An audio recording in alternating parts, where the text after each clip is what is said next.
আসসালামু আলাইকুম। আজকে আপনাদের মাঝে শেয়ার করব এই গরমে বেশ স্পেশাল একটি শরবত। তো শরবতটা বানাতে যে উপকরণগুলো লাগবে, এখানে আমি লেবু স্লাইস করে কেটে নিয়েছি, মালটা স্লাইস করে কেটে নিয়েছি, সাথে টেস্ট মি একটি ট্যাং আছে, এটা আপনারা যে কোনো সুপার শপে কিনতে পাবেন।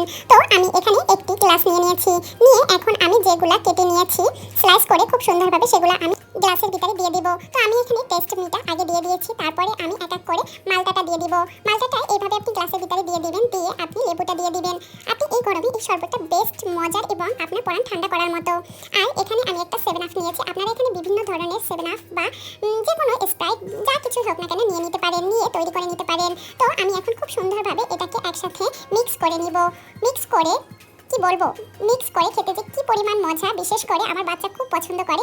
এই যে আমার বাচ্চা চলে এসেছে, আমার বেবিটা এখন খাওয়ার জন্য অস্থিরতা করছে। আর এই গরমে বড়দের ছোটদের বিশেষ করে আপনি এই শরবতটা বানিয়ে দিতে পারেন, খেয়ে পরাণ জুড়িয়ে যাবে এবং অনেক বেশি তৃপ্তি পাবে।